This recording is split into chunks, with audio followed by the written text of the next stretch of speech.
Recorded August 23rd, 2023. Good afternoon, Brody. Good afternoon, Rod. How are you doing? I'll let Brody go first. I'm always more interested in what Brody's up to.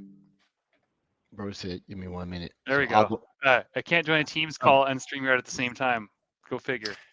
yeah. Uh, That'd be neat if it just kind of you were yeah. talking on both sides. Yeah. I've been a huge proponent, separation of duties. If you're trying to do everything on one computer, that's a Brody thing. I, what I had to do yesterday? I had to take. By the way, hi everybody. Hope you're doing well. I had to take 2 calls at the same time. So I had my cell phone Google Bud in my one ear, and then I had this headphone on my other ear, and I got one project manager. I'm like, can I talk at the beginning of this call, and then can I talk at the end of this call?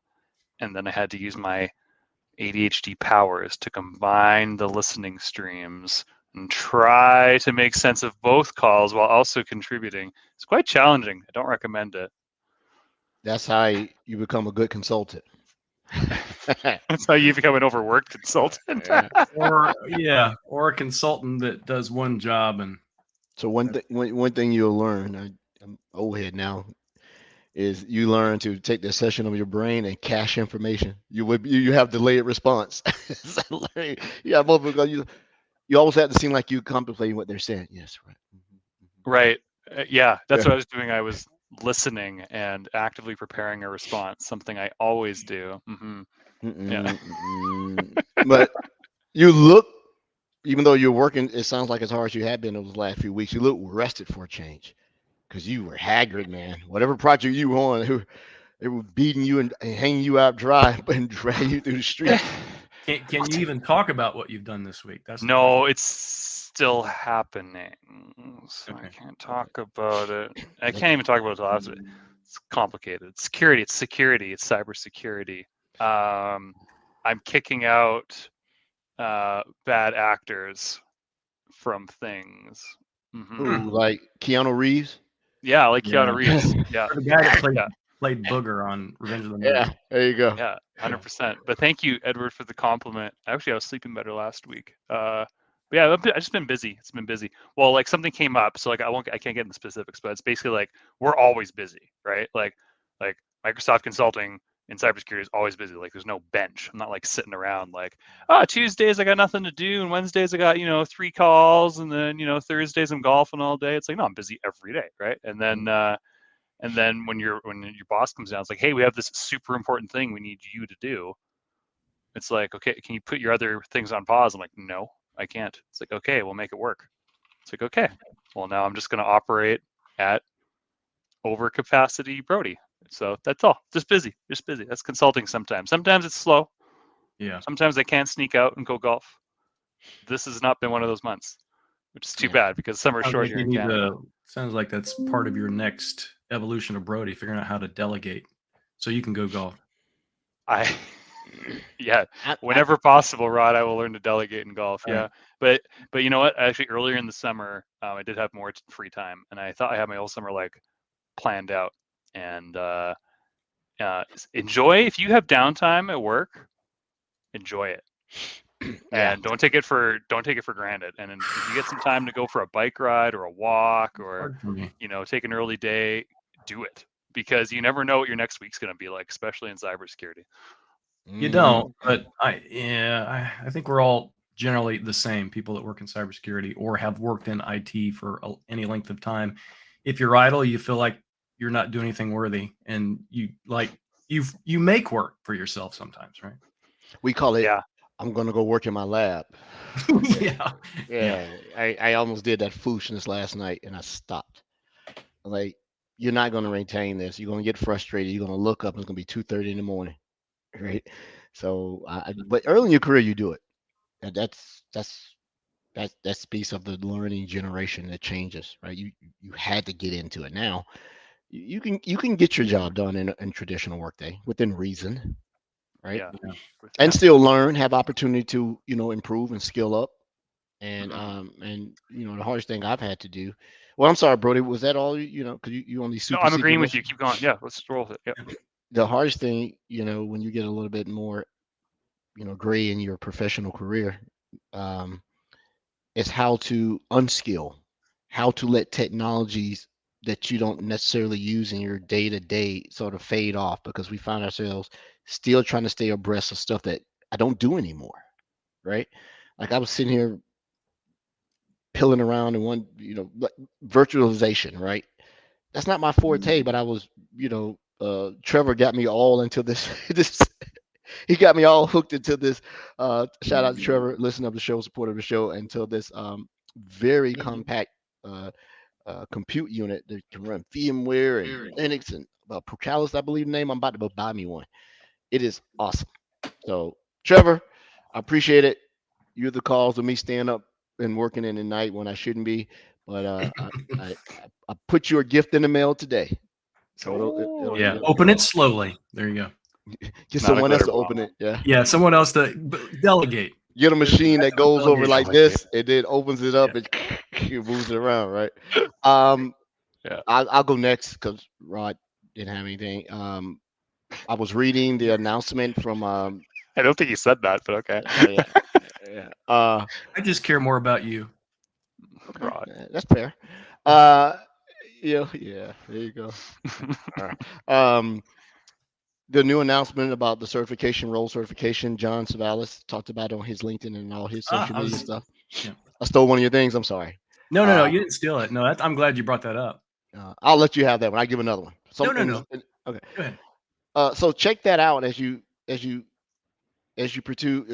through these certification paths, and what the new certification model looks like from Microsoft and what they're trying to measure, how they're going about it. I think there's some changes in the renewals and some of the things you do.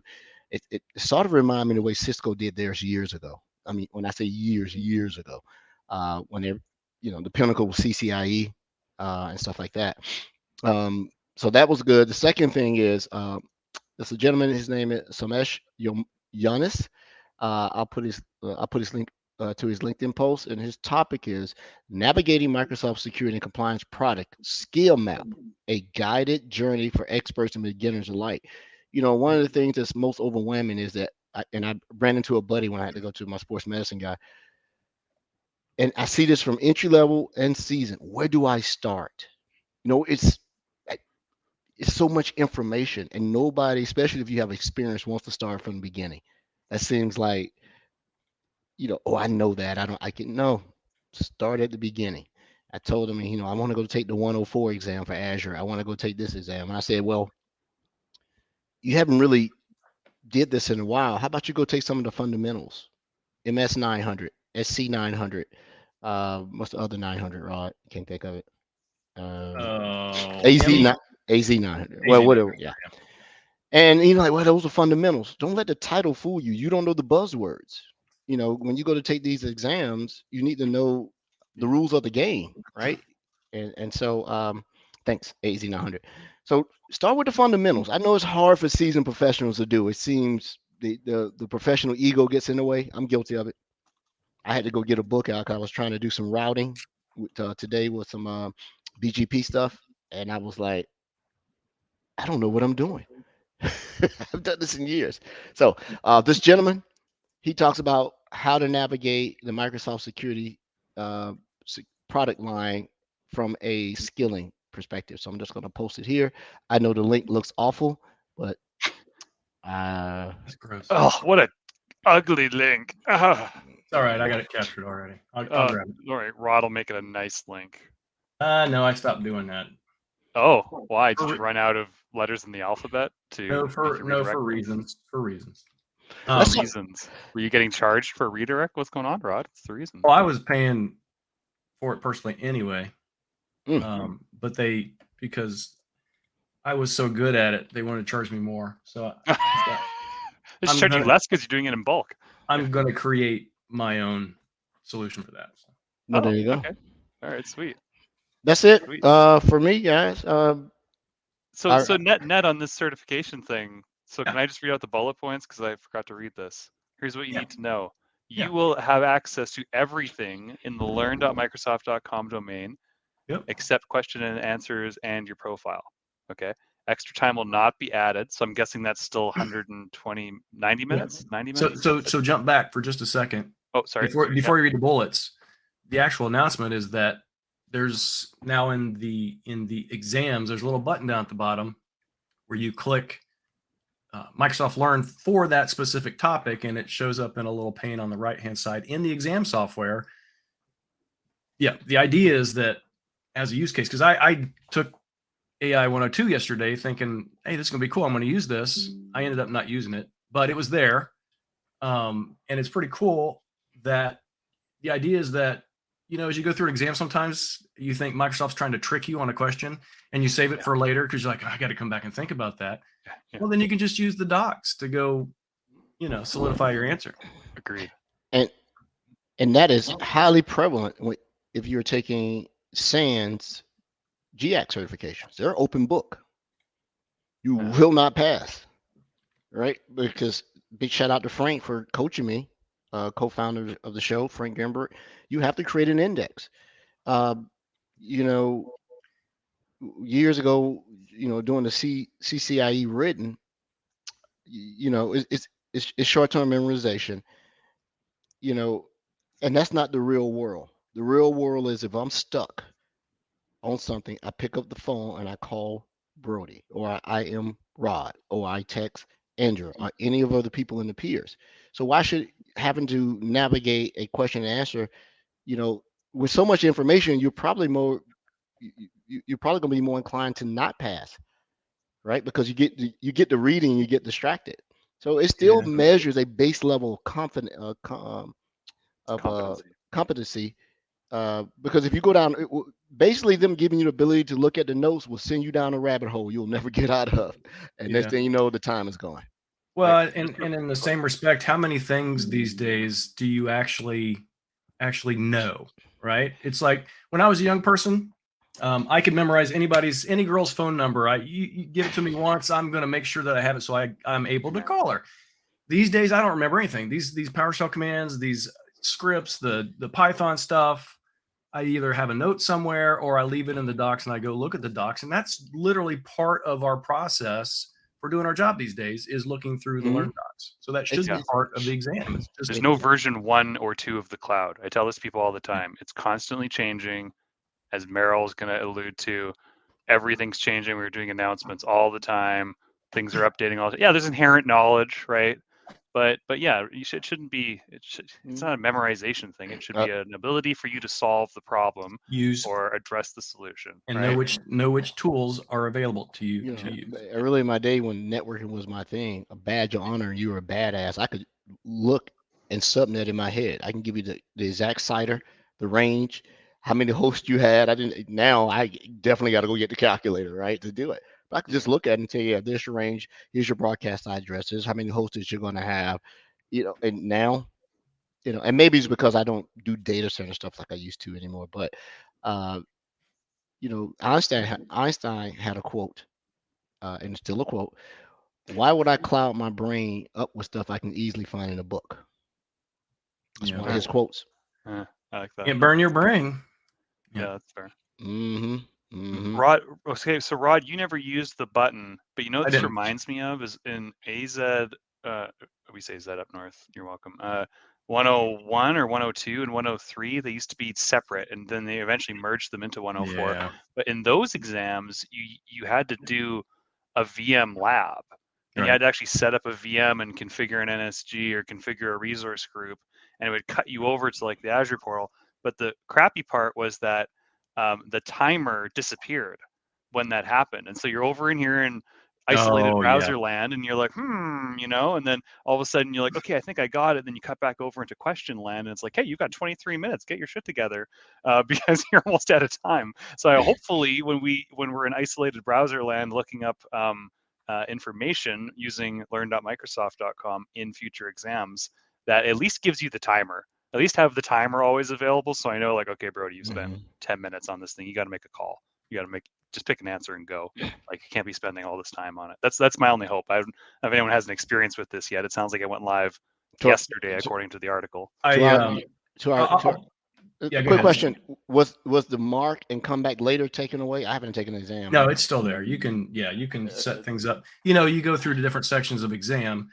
You save those things in that section. You have to review those before you go on to the next section, just like you used to. But my test taking advice to our listeners out there. Everybody has their style. I don't care how many notes they allow you to go look at. If you're not really sure within the first 15 seconds, mark it and come back to it. Another question may give you an idea like, that's what they were talking about. Yeah. Right? Mark it. Don't go down a rabbit hole. I know we got a guest, but my favorite tip when I was taking my CISSP was the Kirk and Spock method. You guys heard of this? All right. So you got Spock, who's analytical, and Kirk, who makes decisions, right? So you've got 4 choices, right? Spock's like, well, you can't, Captain. There's no way it's C, and there's no way it's D. These don't make any sense whatsoever. So your brain's like, okay, I'm eliminating 2. All right. Now you're down to 2. And now it's up to Spock. It's up to Kirk, the captain, to make a call. All right. Well, I got to pick Spock. I got to pick A or B, right? And you just got to pick one, right? And you move on. And statistically, your first choice is generally right, statistically. And you just got to roll with it. You're right. I've heard that. We got a guest in here with 2 minutes over, but let me say that we had a saying in the Navy. I'm sure the other military, we should take exams. If you got two choices, it's 50, 90. 50% you're going to get it right. 50% you're going to get it's wrong, and 90% chance you're going to choose the wrong answer. So they used to tell us, don't dwell on the question, move on. Right. Yeah. Before we introduce our guest, just everybody check the show notes. I have a whole list of things, and John Saville's video about the search stuff and all that. It'll be in there. So. All right, let's get it. There we go. We have on screen with us right now. The audience actually requested this individual last week while we were talking about some specific topic, and we had already scheduled to have him on because he's awesome. Merill, would you like to introduce yourself? Hi folks. Merill Fernando. I'm a product manager in the Microsoft Entra customer experience team. These days we are called customer acceleration team, so CAT team.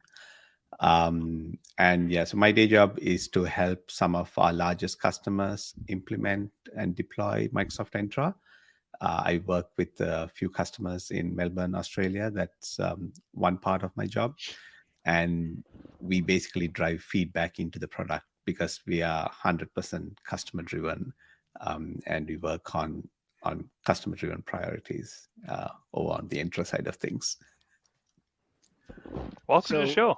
Welcome to the show. Thanks. Nice to be here. As we were talking prior to the show, and then a little, pre-show stuff. Always heard of you, been some of your webinars. Never really had time to talk to you in this one-on-one session. So I was a fan looking at that, even though that's not my primary. You said a few things. What you do and the product you do it with, but we've had program managers on within Entra. What is it that you do within it? So within it, in my role in CXP, we do 2 things. One is work with customers and drive feedback. So for example, we might be working on some new features, and we work with some of our larger customers. We actually have an NDA community called Entra Advisors.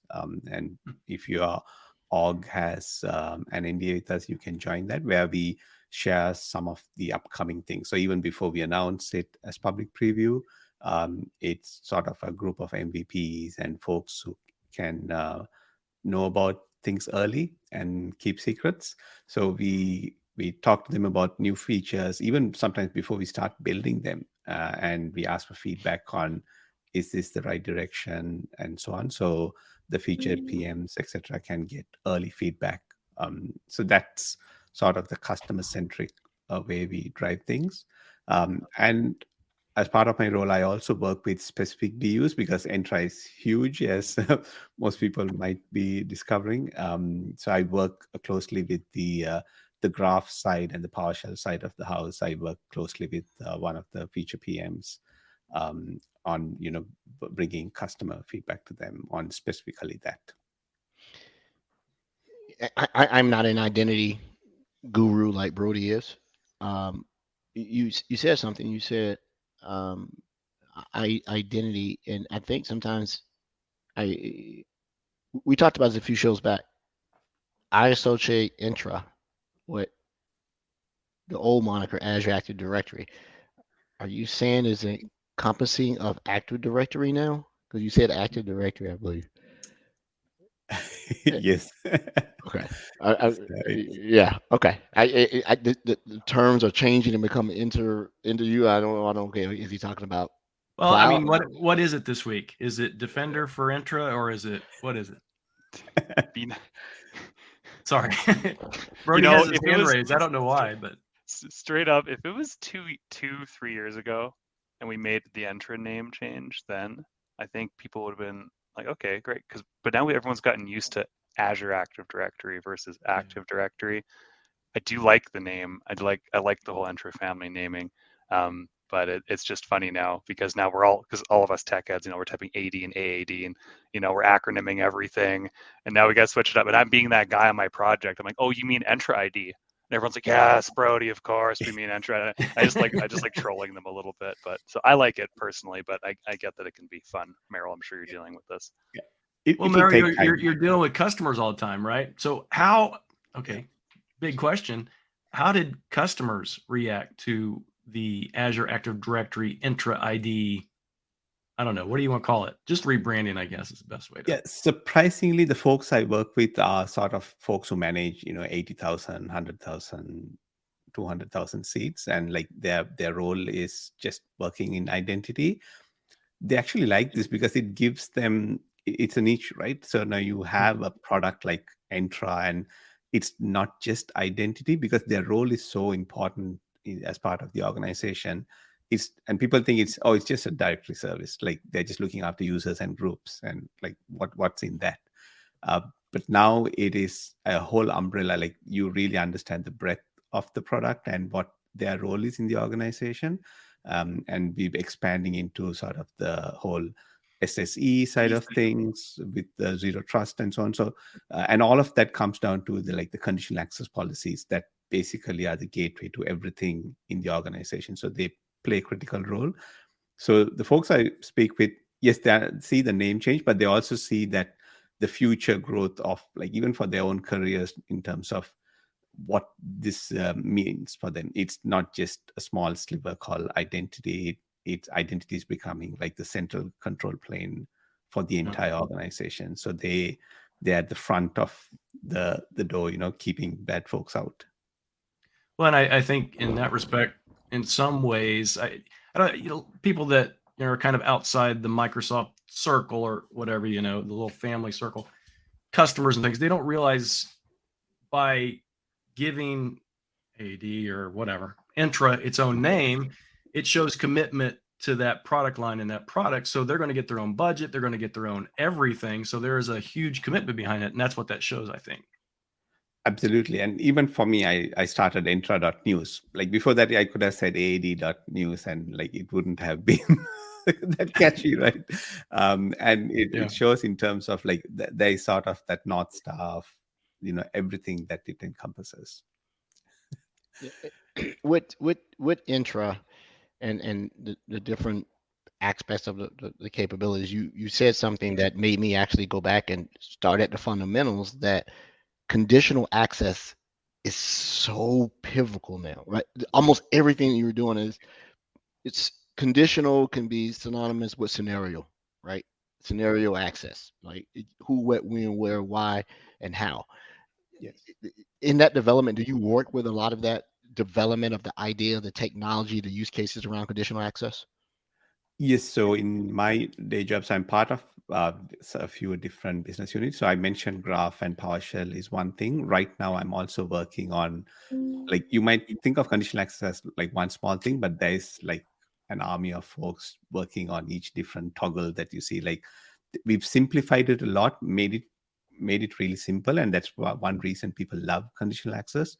It doesn't feel daunting for them. They just turn some checkboxes on and it's good. But behind the scenes, there's so much that happens with on those things, right? It might just be a checkbox saying continuous access evaluation or hybrid join, just a checkbox. but behind the scenes, there's this whole device auth and certificates being exchanged and a high level of trust being established. And like there are so many things that we are building on that. And with the new SSC side of things, previously it used to be just web applications that you could do with conditional access. Now you can bring that into anything on-prem. You can say, hey, you're accessing this on-prem SAP client or thick desktop client. I want you to do conditional access there, do MFA there before you can access that on-prem app.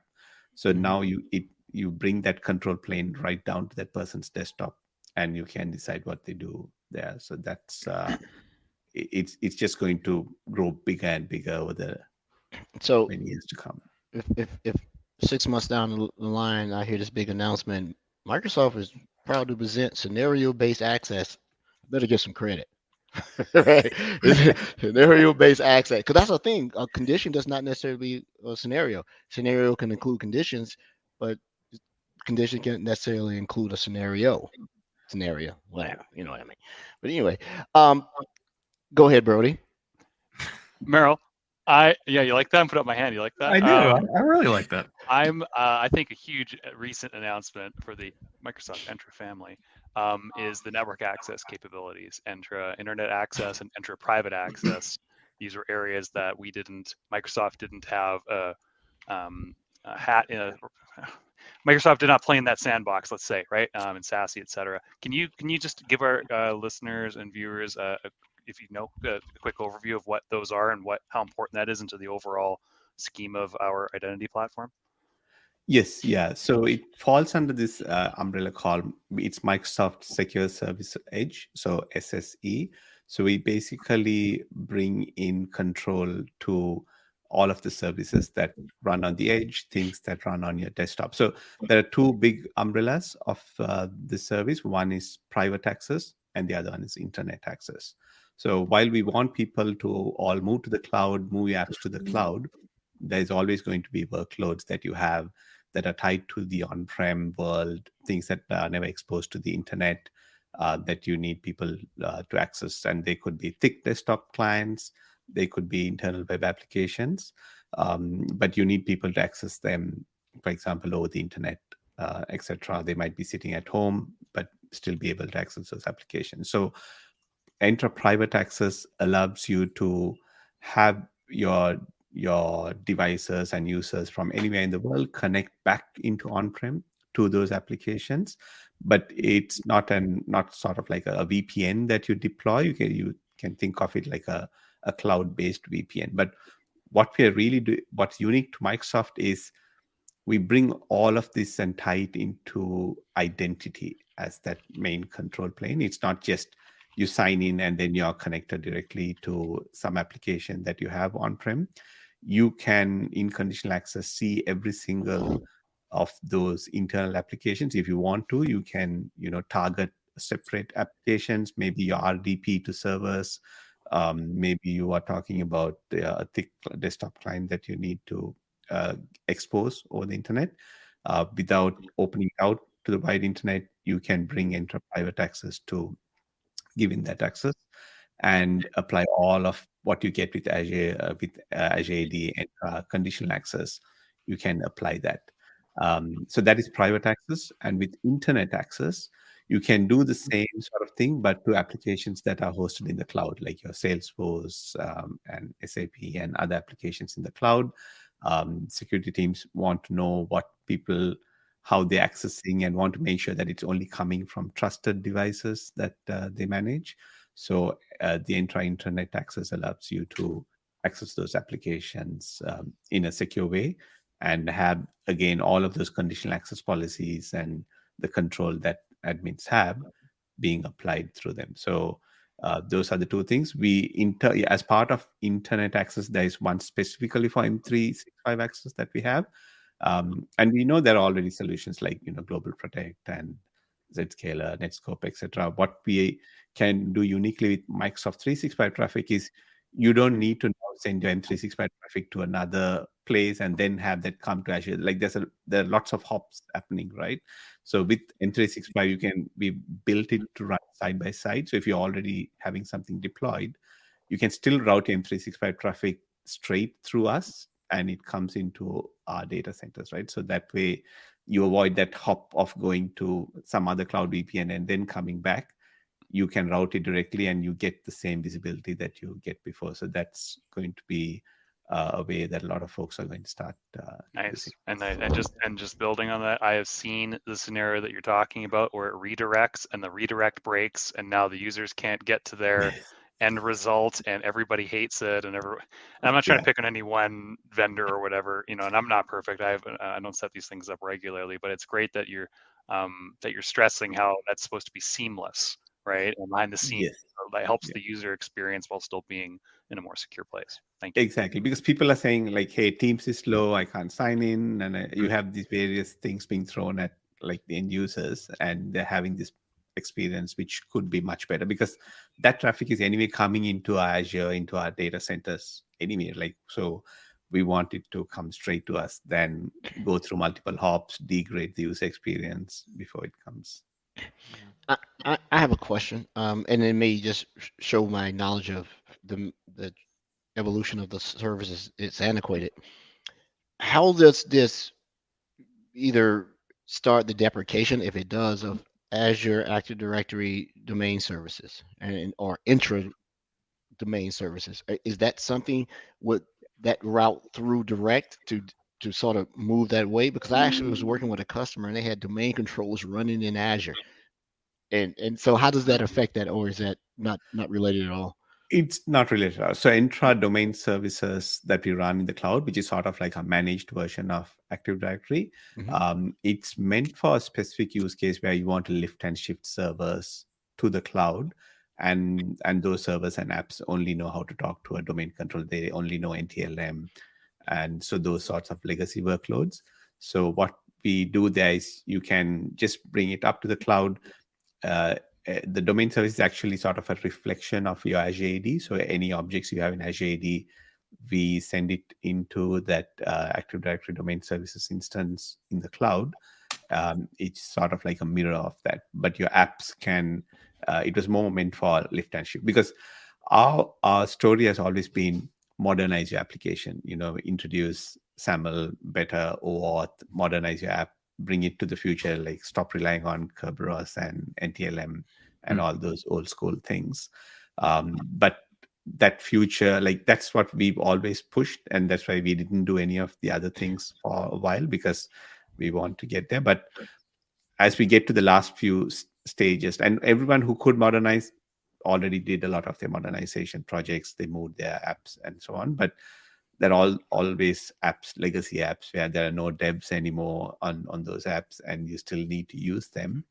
So that is where these services like Azure domain services, and now with private access, you can still have the benefits of Azure AD and conditional access and all of that security tied in to access those legacy applications where you can't, do that work to modernize them. So you can do like things like throw MFA into that flow for an app that doesn't even know that it's behind an MFA flow, but now you have introduced that additional security layer. Very cool. Very cool. I have a question I'm reluctant to ask it because it's from the troublemaker of the show, Frank Grimberg. Uh-oh. Right? Yeah, Frank used to be on the show. So 1, 3, 5 years before AD goes away on premise. I think feel free not to answer. I just had to do it because. Oh no, we open about it. So in our last Ignite, we actually had a session where we talked to you about your journey from on-prem to the cloud, your journey to the cloud. So, and we in that session call out places where we are not ready yet on the Azure AD side. So we give you a clear roadmap of, if you're doing these things, you can definitely move everything over to the cloud. But there are lots of workloads where we don't have support yet in the cloud. We are working to add that type of support. But it's a journey. Like if you're a startup today, there's zero reason for you to have an on-prem AD, right? So there are lots of folks that can just go straight to the cloud today. And almost all of my enterprise orgs that I'm working with, all of them have this vision of reducing their footprint on-prem, moving a lot of those things to the legacy workloads, and move them. And like some of our big customers, it's all published like in the they have programs to move 100 300 apps in 300 days to the cloud. So they have this huge program of work with Microsoft partnering with them to move those to Azure workloads. So in Australia, we have folks like National Australia Bank, Telstra. These are like all major announcements that have been made, and they're all working towards moving stuff off on-prem to the cloud. Cool. One day. Well, that's good. It's good to see day. people are still doing that. And this is a, I guess this is a way to get them there quicker, right? Absolutely. You get the security benefits early with things like Entra Private Access. You can start applying conditional access, and then you can sort of micro-segment them and move them away and move to this new world where your intranet is your internet access. It's the same thing. You're not specifically focused on security. You're an identity. If I'm wrong, please correct me. How do you balance evolution, growth, capability, enhancement with the security, right? Because as you increase more capability, the bad actors out there are consuming our product. They have an Azure AD environment, right? Yes. They can't beat on it because the inherent controls of the cloud will go, what are you doing? Don't pen test in the cloud, right? Don't do this stuff. But how do you measure that? I got to get it out the door versus the security goes like, hold on, before we do this, release this. Is that a battle you have to fight sometimes? Yes. So internally, like I would say, even though we identity, we are security. Like everything we do is around security, like from authentication, moving to passwordless, and our journey is to move. Like some of these are no-brainers, like moving to 5.2 passwordless. Internally, it's not even a battle, right? Like because you're moving to a better experience, user experience, and you're improving the security posture. So like there are all those things. Some investments, it's very easy because you're anyway improving security, and everything we do is all about security, because at the end of the day, identity is not, it's your front door into everything else. So I would say we are actually like one of your core parts or your core asset in security. If you said, and I saw Tay Swift on security post yesterday, right? Like doing the basics is part of security. Like this is the first step before even you talk of attackers and other things coming in. If you do and get the basics right, then that's like half your job done, because he was saying a lot of things have to do with configurations not being set up correctly. Like those result in where security needs to come in. But if you do the right things from the beginning, say you move to passwordless for your entire org, you basically remove like whole thing around phishing, like all of that's completely taken off, right? So you basically cut off that whole avenue. Yeah, I used to, when World was known, when we could get on stage and present, when we were talking about security and different clouds, I would start off, and say a comment that would elicit reaction. I would say Azure, GCP, AWS is unbreakable.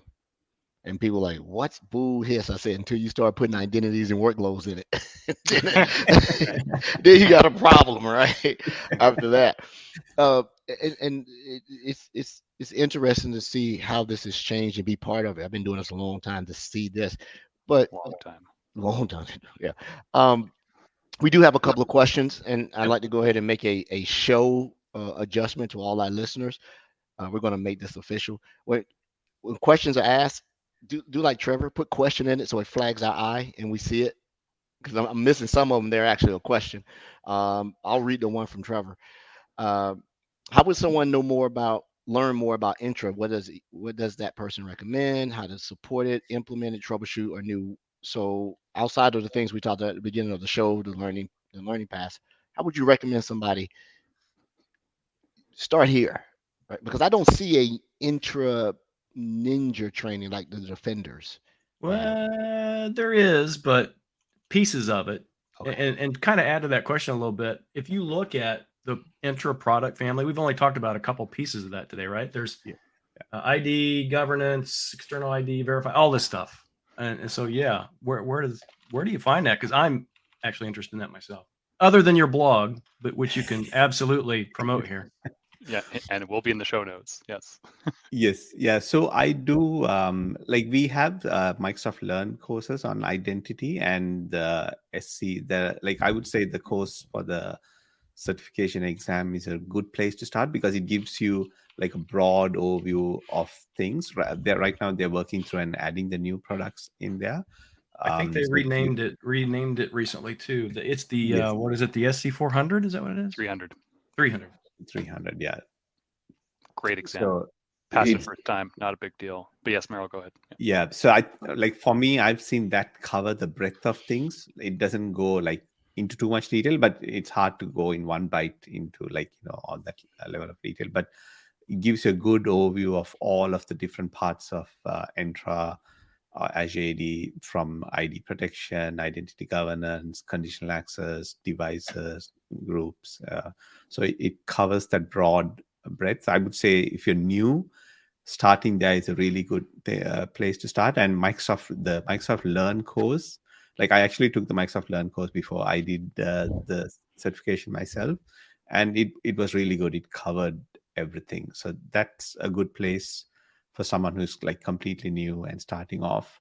um, we are reworking it, so like, you can do it now and then refresh yourself with the newer pieces that are coming in, but that is a really good place to start.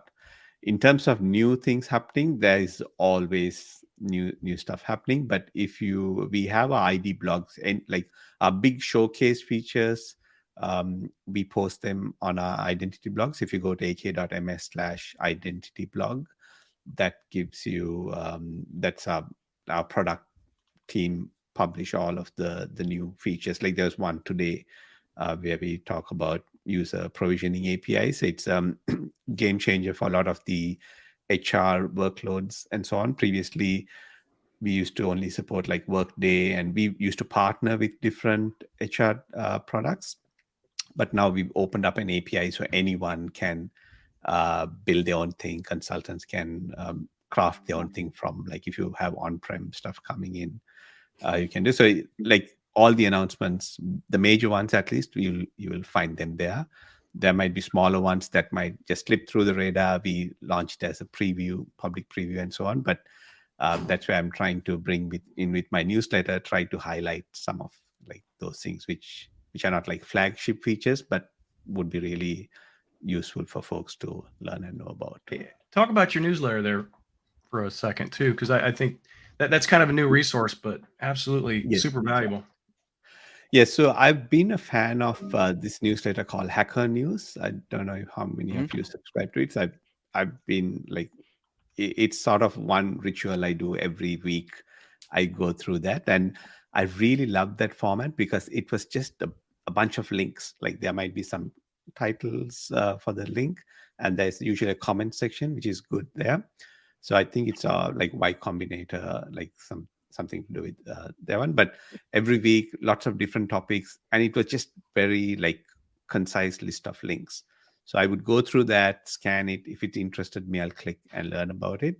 And I wanted to do something like that for Entra because there's so much, not just from Microsoft, the community makes so much really good content, and it can be hard for folks to find. And some of those are like real world use cases. These are people who are doing the work, the consultants, or you're in an org, you're deploying something, and they write a blog post.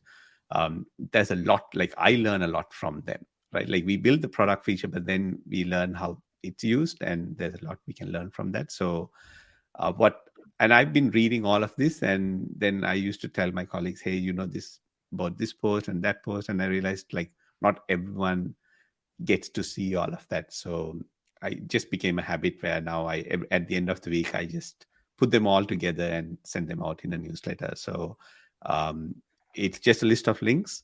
And what happens is most of the time you're working on something, then you remember, hey, somebody wrote about this, and then you can click through and go there. So now you have it in your mailbox. You can just search for the title and it will come up. And that's a good way to build your own database and get to those articles, because you only read it when you need it. right? So Yeah. it's more about filing these things away in your second brain. So this delivers once a week. What day does it deliver on? So it's Sunday for me, which is depending on where you're in the world. It might be Saturday evening in the US. Right. Yeah. Yes, I have worked with my son, so I pay him something to help me put the newsletter together. So during the week, I just tag everything. They go into a folder, and then he sort of puts it all together and helps send it out. Did you say your son? Yeah, I'm looping. I have 4 kids. I just need to, make the best use of all the investment I put into them. Sometimes they just need something to do. I had 2 sons myself. I like the way this man thinks. You're right. Right. Merill, Dennis asked a question. Oh, sorry, Edward. I'm stepping over you. Dennis asked a question from LinkedIn. When can we start? And don't spoil anything if you're not allowed to say. But when can we start seeing Secure Software Edge for BYOD? That's what I'm assuming SSE stands for. Yes, yeah. So right now it's only available for devices you manage. It's not available. The global secure access. I was talking about the internet access and Entra private access. Right now, it's immediate use is for managed devices that you have. It's definitely coming. That we don't have a timeline yet, but we plan Ignite, etc. are going to be some of the announcements to look out for. Yeah, Dennis, it's rare we get someone on here who's going to give us an exact ETA on a product announcement, but we tried. We tried really hard this time, Merill. So it's all good. So, but thank you for letting us know that it's on the way. I think that's awesome. Yes, And yeah, definitely. another question, show it. Yeah. What about on-premise VDI RDS support and private access? Yes. So that's definitely a use case today. Like you can do RDP, and for example, over in Australia, we have this what we call our ACSC, the Australian Cybersecurity Center, which is like NIST in the US. They publish some standards on MFA, and they have these maturity levels. They've given orgs, maturity level 1, 2, and 3. And at maturity level 3, one of the requirements is anything even on-prem, you should be enforcing MFA, which includes RDP, VDI access from even if you're on-prem, right? Because people are used to just username password to RDP into your VDI.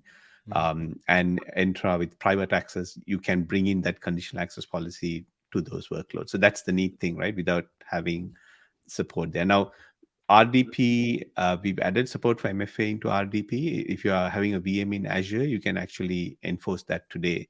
And the RDP, the new client, will enforce an MFA, will let you do auth, but it's limited to the newer versions, and they need to be Azure AD joined devices, those VMs. But you can, it's natively supported, so you can plug in FIDO2, and you can even have FIDO2 working in your RDP session as well. So all those bits are there, but not everyone is on the latest version of Windows Server, right? So there are all these legacy RDP PDI clients, which is where private access is a good example. And we have lots of partners as well that have various solutions for doing MFA on-prem. Okay.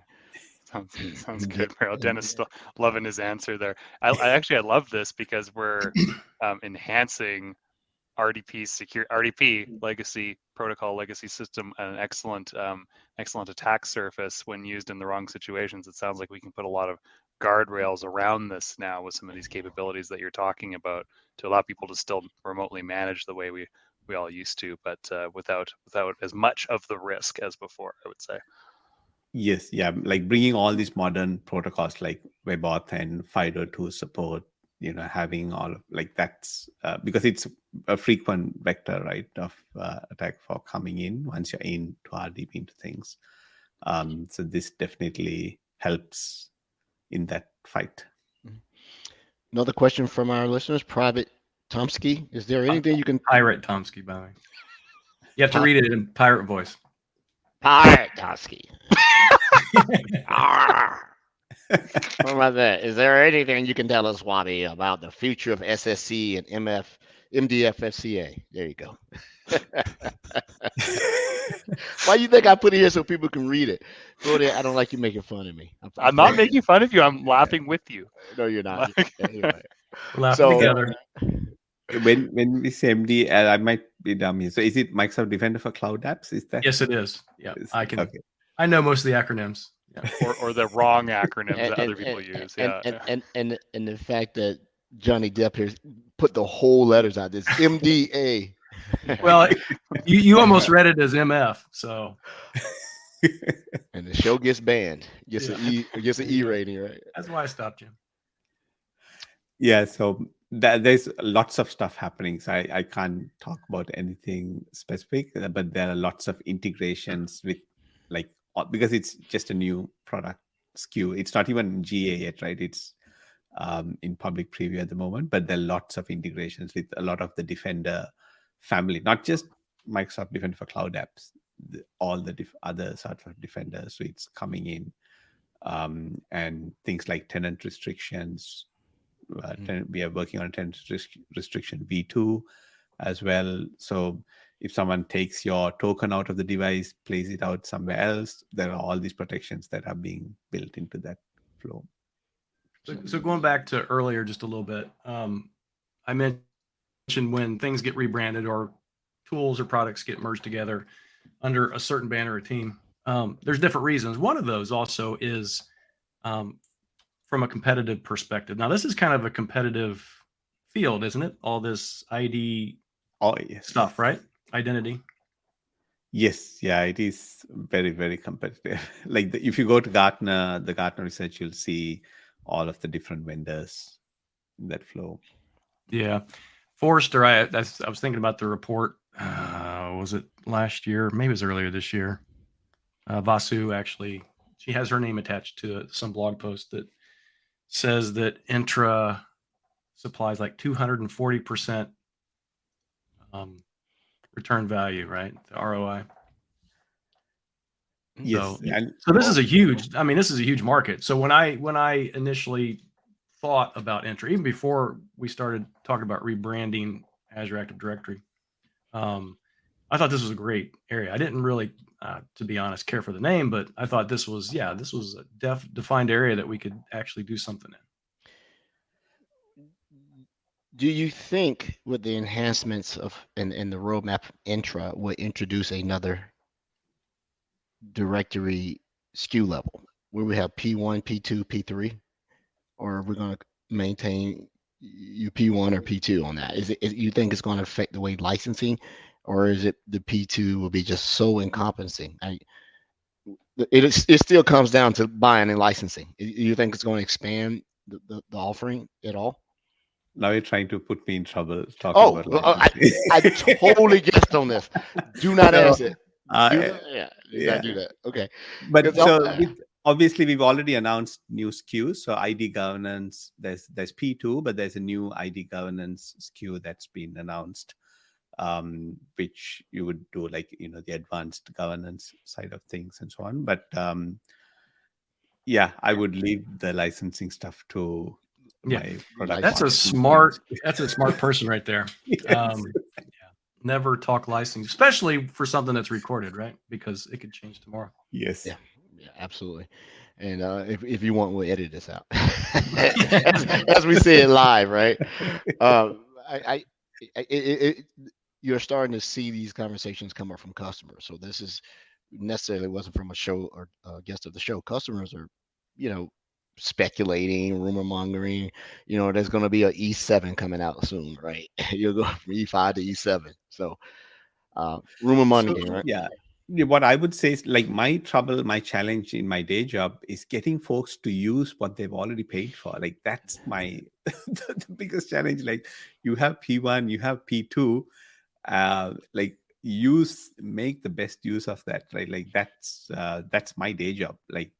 They've already bought stuff. I'm not in pre-sales, so I'm in my day job. It's, hey, you got these features. You have identity protection. It gives you so much to protect your users signing in and so on. Go turn that on. We can look if someone's credential was leaked on the internet. and we can have them change their password all on the fly without you spending us like having a SOC team doing all of that, reaching out to a person, telling them to reset the password.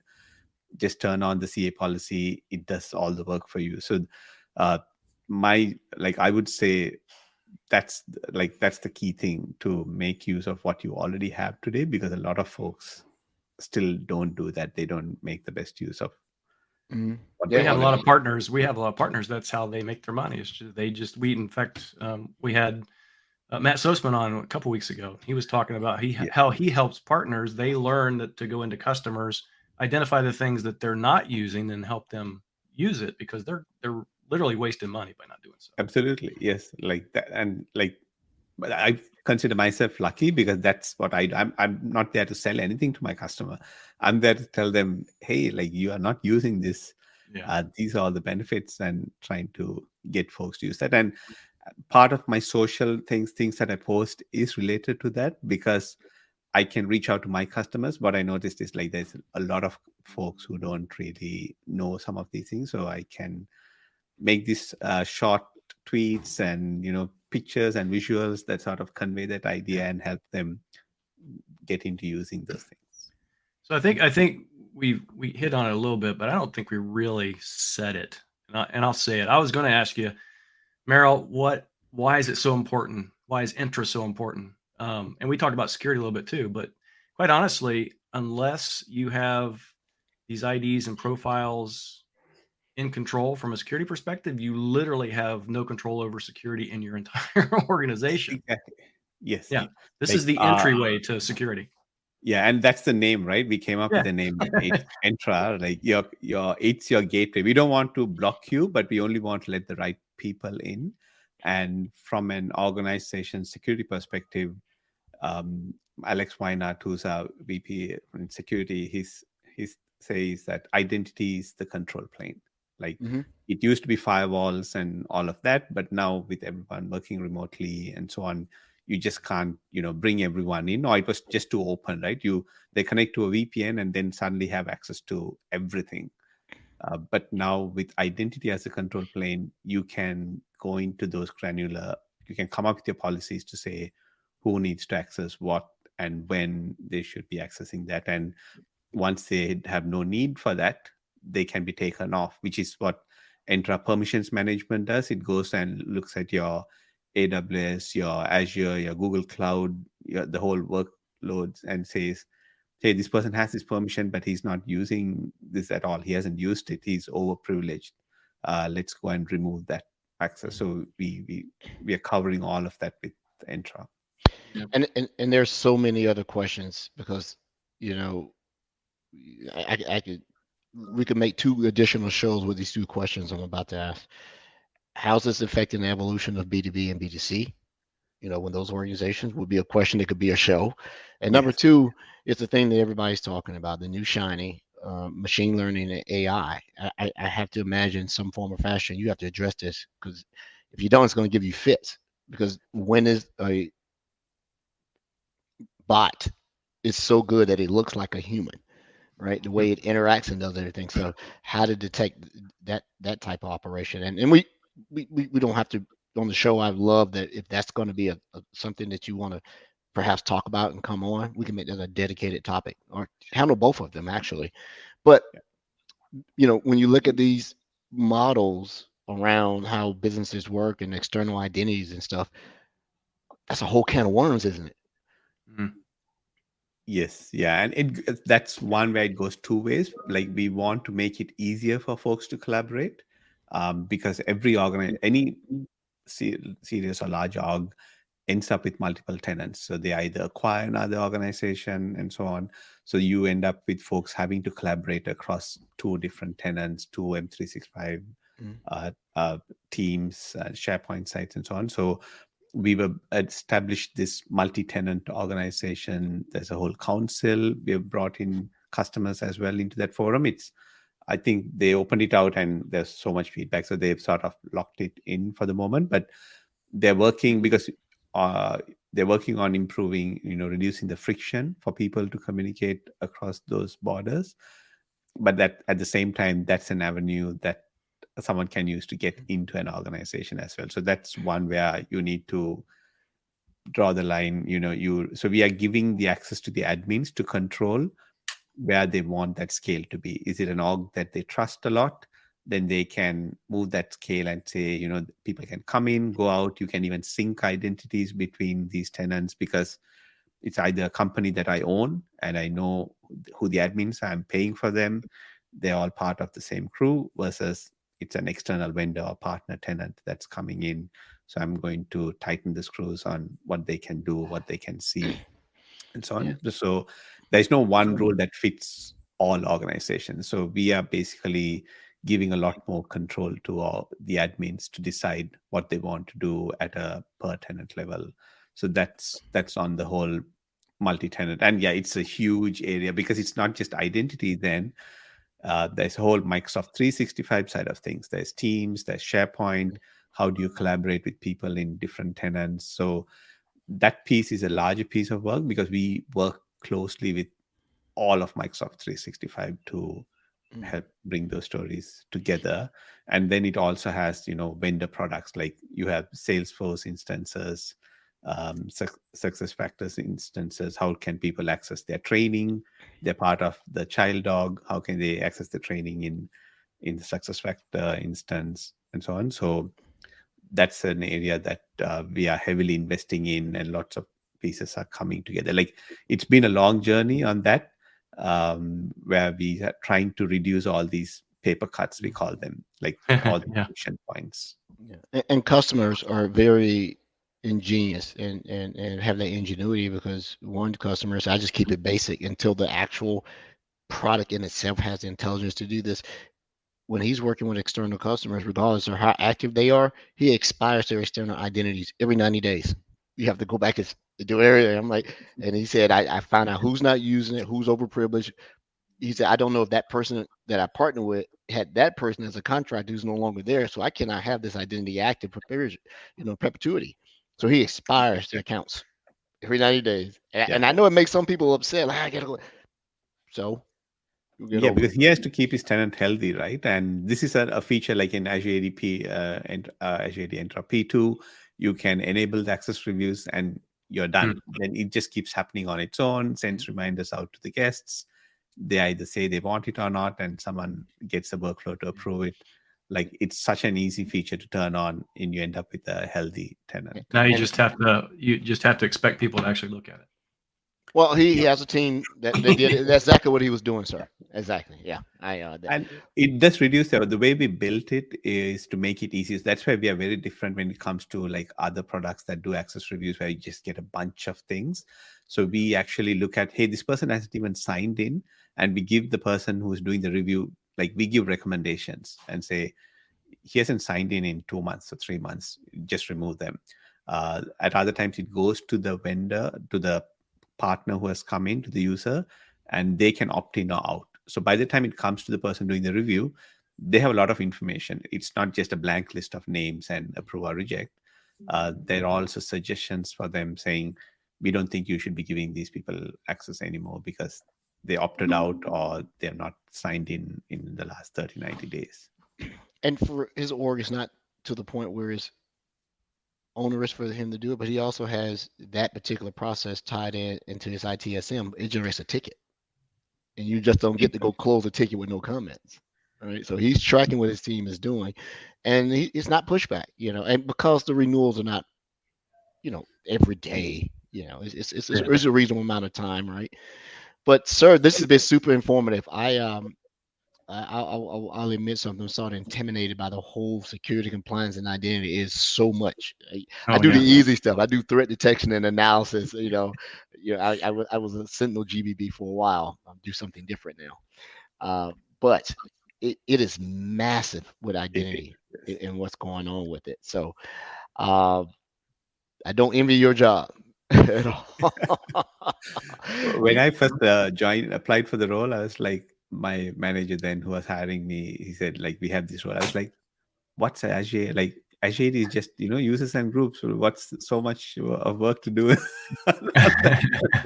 And now it is consuming his life so much. He got his kids working on it. They're having to do they're having to do work now. I'm like, Dad, do the work. Right, do this.